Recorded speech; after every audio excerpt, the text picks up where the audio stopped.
Let the Persians come. By the immortals, we will show them what free men are made of.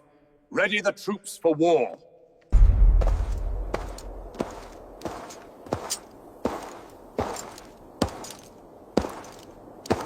7,000 warriors, 200,000 Persians, 72 hours until annihilation. The hot gates would drink an ocean of blood, but not the blood King Xerxes expected. It is August 480 BC, and the greatest empire Earth has ever known is about to collide with men who've chosen their manner of death. But let's go back 2 years, because this massacre doesn't begin with spears. It begins with a threat carved on stone. The messenger arrives in Sparta at dawn. Dust clings to his Persian robes. He carries no weapon, only a stone tablet and the arrogance of empire. The inscription demands earth and water, the Persian way of saying submit or die. King Leonidas reads it once. The Spartan warriors surrounding him say nothing. They don't need to. The messenger is shown a well. It's deep, dark, full of earth and water. You'll find what you seek down there, Leonidas tells him. The messenger's scream echoes for 3 seconds. Then silence. Sparta has given its answer. Xerxes isn't surprised. The god king sits on his golden throne in Persepolis, 1,500 miles east, and receives the news without blinking. His father Darius died trying to conquer Greece. Xerxes will not fail. He has spent 2 years assembling something no mortal has seen, an army that blackens the horizon. Ancient sources claim 1 million soldiers. Modern historians say 200,000 to 300,000. Either way, it's genocide on the march. Persian immortals. The elite 10,000 who never diminish because casualties are instantly replaced. Medes with their scaled armor. Elamite archers. Syrian cavalry. Egyptian marines. Indian swordsmen. An empire of 50 nations, moving as one. They build a bridge across the Hellespont. It takes 674 ships lashed together with flax cables. When a storm destroys it, Xerxes orders the sea whipped 300 times and branded with hot irons. They rebuild. The army crosses for 7 days and 7 nights, continuous. Herodotus writes that the rivers they drink from run dry. This isn't hyperbole when you're moving a nation. In Greece, panic spreads faster than wildfire. The oracle at Delphi delivers prophecies that all sound like funeral dirges. Athens will burn. Sparta will fall. Greece will be consumed. City-states that fought each other for centuries suddenly face extinction together.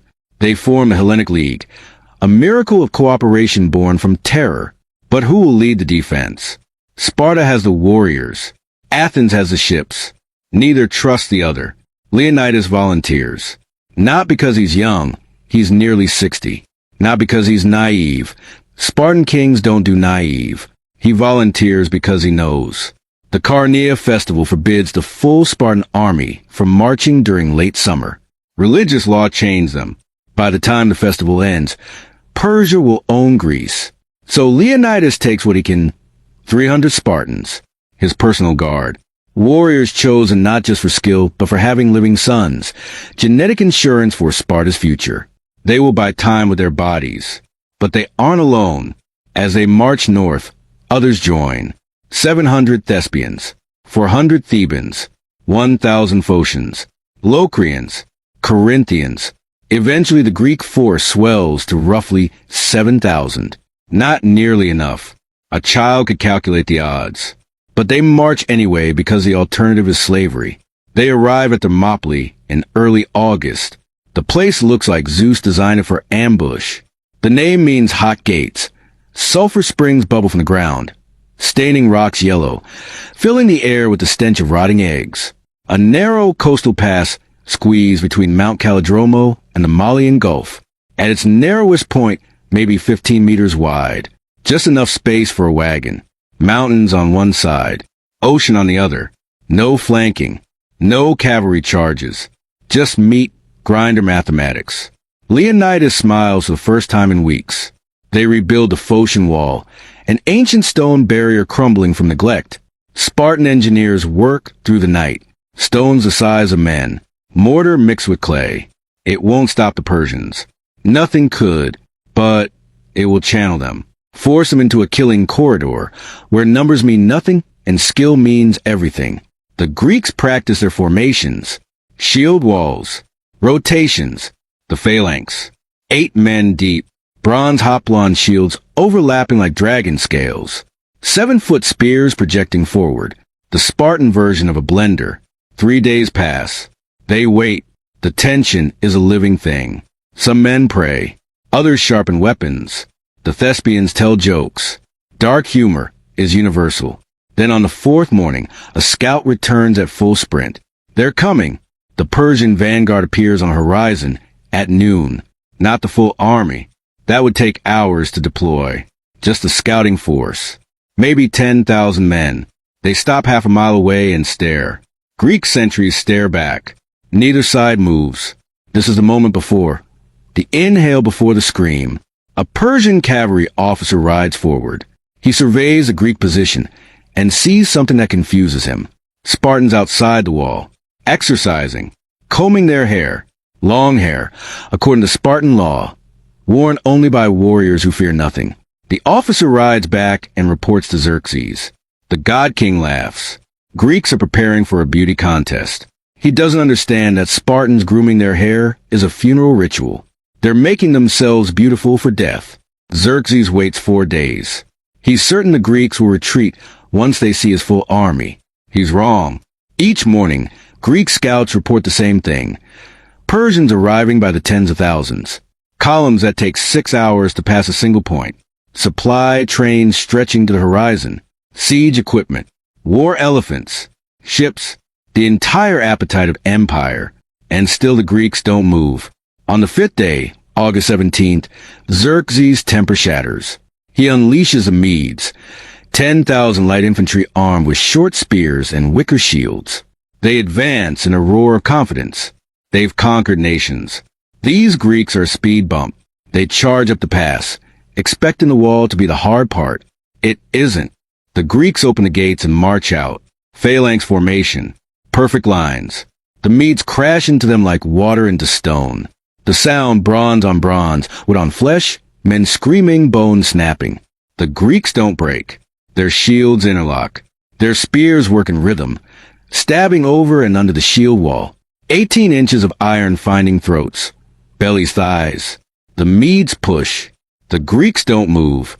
This isn't war. It's butchery. Medes in the front try to retreat, but can't. Their own soldiers press from behind. Men die standing up, held in place by corpses. Blood turns the ground to mud. Feet slip. Balance fails. When a Greek warrior falls, another steps forward instantly. Seamless. Mechanical. The Spartans have trained for this since age 7. After 1 hour, the Medes break. Not retreat. Break. Panicked flight. Trampling their own. The Greeks don't pursue. They return to position. Reset. Wait. Xerxes watches from his golden throne on a hill and sees something impossible. His soldiers, defeated by farmers. He signals the immortals. If the Medes are his hammer, the immortals are his scalpel. 10,000 elite warriors who've never tasted defeat. They wear scaled armor that shimmers like fish skin, carry 7-foot spears and recurved bows. They march with the precision of a funeral procession. When they reach the pass, they don't charge. They advance. Methodical, confident. The Greeks let them come. The immortals hit the phalanx like a bronze wave. For 5 minutes, it looks like they'll break through. Persian spears find gaps. Greeks fall, but the line doesn't break. Can't break. Breaking means death for everyone. So they hold. Greeks stab. Immortals die. More immortals step forward. More Greeks stab. The mathematics are simple. The pass is too narrow for Persian numbers to matter. One Spartan warrior, Dionysus, according to Herodotus, is told by a local that Persian arrows will blot out the sun. He responds, "Good, then we'll fight in shade." 10 minutes later, an arrow finds his throat. He dies standing, spear still forward. His body is held upright by the press of men. For 30 minutes, the enemy thinks he's alive. The immortals retreat at dusk. They've lost 2,000 men. The Greeks have lost 200. This isn't sustainable for Persia. Xerxes realizes too late that he's brought a nation to fight in a phone booth. That night, The Greeks eat salted fish and barley bread. They don't celebrate. Victory is a mathematical impossibility. But delay they can do. Every day they hold is another day for Athens to evacuate. Another day for the Greek fleet to position at Artemisium. Leonidas knows they're already dead. The question is how much death they can cause first. Day 2 begins the same. Persians attack. Greeks kill them. Repeat. Xerxes cycles through his nations like a child with toys. Scythians, Hyrcanians, Lydians. Each attack ends the same. Corpses piled so high the next wave uses them as stairs. The smell arrives first. Blood, open bowels, bronze heating in the sun. The flies come in clouds so thick men breathe them. Around noon, a Greek trader named Ephialtes arrives at the Persian camp. He's a local. He knows the mountains. He tells Xerxes about the Anapeia path, a goat trail around the mountains behind the Greek position. For the price of gold, he'll guide them. Xerxes gives him enough gold to drown in. That night, the Persian general Hydarnes takes 10,000 immortals up the mountain. They move in darkness. Single file. Silent. The path is treacherous. Loose rock, cliff edges. Places where one misstep means a 300-foot fall. They don't care. By dawn, they'll be behind the Greeks. Thermopylae will become a tomb. But the Greeks have sentries. The 1,000 Phocians positioned on the mountain hear the Persians coming. They form a defensive line. The immortals don't fight them. They shoot volleys of arrows and march past. The Phocians retreat to warn Leonidas. They're too late. Dawn of the third day arrives with betrayal. A runner reaches Leonidas at sunrise with the news. Persians behind them. The trap is closing. Leonidas calls a council. The allied commanders argue. Some want to retreat while they can. Others want to stay and die. Leonidas makes the choice for them. The allies will retreat. Take word to southern Greece. Prepare the next offense. The Spartans will stay. So will any who choose. This is the price of time. The 700 Thespians stay. Every single one. They're citizens of a small city, militiamen, not professional soldiers. They stay anyway because honor isn't exclusive to Sparta. The 400 Thebans stay, though historians argue they were forced. Either way, they fight. So roughly 1,500 Greeks remain to face 200,000 Persians. The mathematics have become spiritual. Leonidas makes one final decision. They won't die at the wall. They'll march forward. Meet the Persians in the wider part of the pass. Take as many as possible. The Spartans understand instantly. This isn't defense anymore. It's a hunting party. The Persian army advances from both sides. Xerxes sends waves from the front.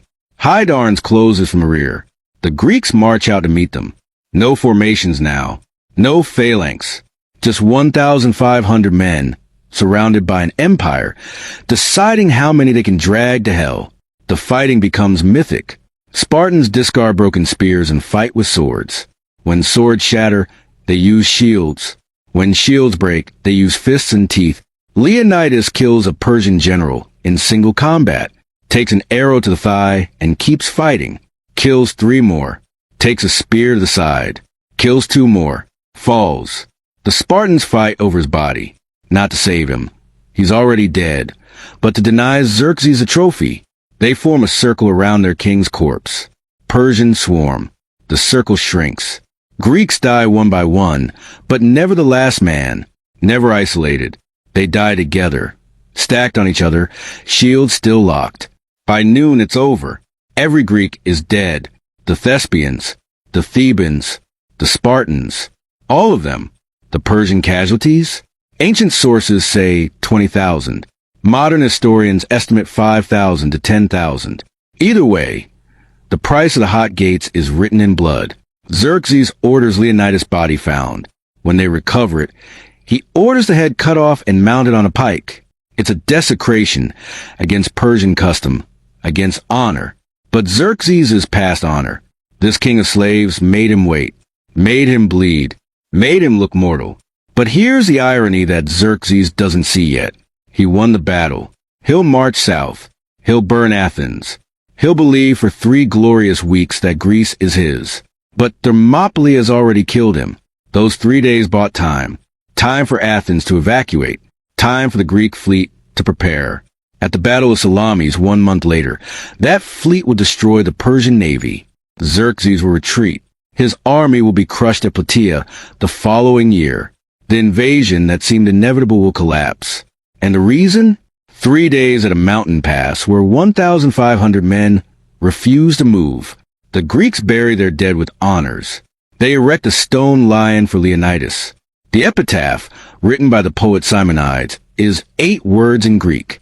Translated, "Go tell the Spartans, stranger passing by, that here obedient to their laws we lie." But the real monument isn't stone. It's a message Thermopylae sends echoing through centuries. That free men fight differently than slaves. That numbers don't guarantee victory. That sometimes the only way to win is to choose how you lose. Ephialtes, the traitor, flees Greece. He's hunted for years, eventually murdered over an unrelated dispute.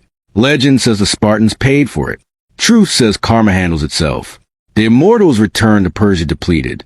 They're rebuilt, 10,000 strong again within months. But the reputation dies at Thermopylae. They'll never again seem invincible. Xerxes returns to his palace and spends 20 years building monuments to himself. Persepolis, Susa, endless tributes to his greatness. He never mentions Thermopylae in any inscription. Some wounds are too deep for stone. The Spartans, they remember. Every year at Thermopylae, they hold games, athletic competitions, recitations, sacrifices to the dead. The site becomes sacred, not because Sparta won, but because they showed what Sparta means. Not victory, obedience to law, the state above the man, death before dishonesty. Centuries later, the past will see more battles. Romans will fight here, Byzantines, Ottoman Turks, Nazis in World War II. The mountains remember blood, but none of those battles will echo like the first, because Thermopylae isn't about war. It's about choice. The choice 300 Spartans made when they combed their hair. The choice 700 Thespians made when they stayed. The choice free men make when empires demand surrender. Was it suicide? Tactically, yes. Strategically, no.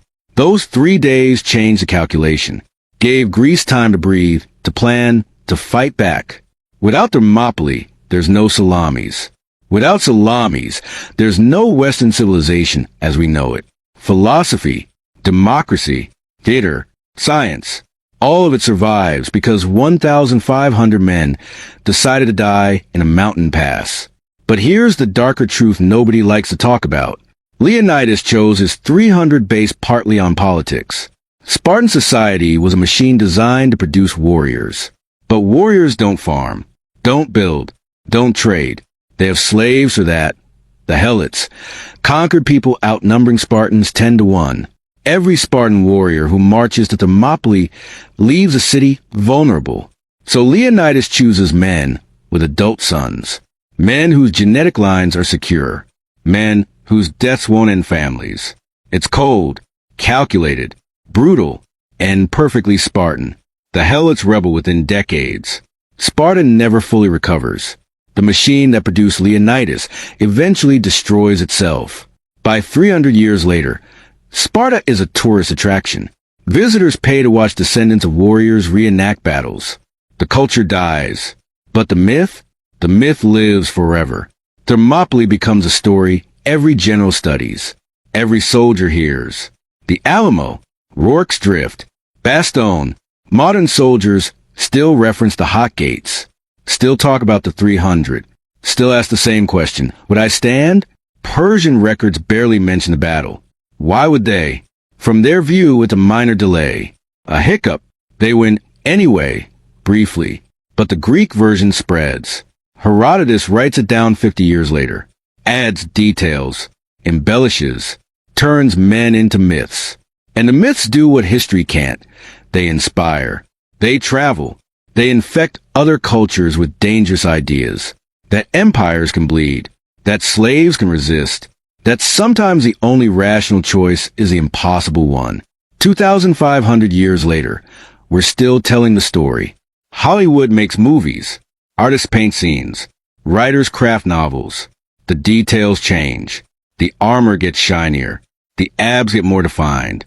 But the core remains. 300 men who chose death over slavery, who stood when reason said run, who bought time with blood. The hot gates are still there. You can visit. The terrain has changed. Centuries of erosion have pushed the coastline north. What was once a 15-meter pass is now a valley. The mountains remain. The sulfur springs still bubble. A bronze statue of Leonidas stands guard. Tourists take photos. Children play. The battlefield is empty now. Peaceful. But if you go at dawn, when the mist rises from the ground and the sun hasn't burned off the chill, you can almost hear it. The clash of bronze. The screams of men. The final stand. Not ghost memory. Memory so powerful it bends reality. Because Thermopylae isn't history. It's a question. A test. The world keeps asking, in 1,000 different languages, under 1,000 different flags. What would you die for? The Spartans answered. The Thespians answered. Even the Thebans, reluctant and doomed, answered. They chose the hot gates. They chose to stand. They chose to make the empire pay for every inch. Xerxes got his inches, marched his army south, burned Athens, stood in the Acropolis and declared victory. For 3 weeks, he owned Greece. Then the ships came. Then Salamis. Then everything fell apart. The empire retreated. The invasion collapsed. The god king became mortal. And the reason traces back to 3 days in August, to a narrow pass that smelled like sulfur and tasted like blood, to men who had every reason to run and chose, instead, to comb their hair. History calls it the Battle of Thermopylae. The Spartans called it duty. The Persians called it madness. But what do you call it when 1,500 men face 200,000 and decide that numbers are just numbers? When they turn geography into a weapon and bodies into barriers? When they teach an empire that conquest isn't free?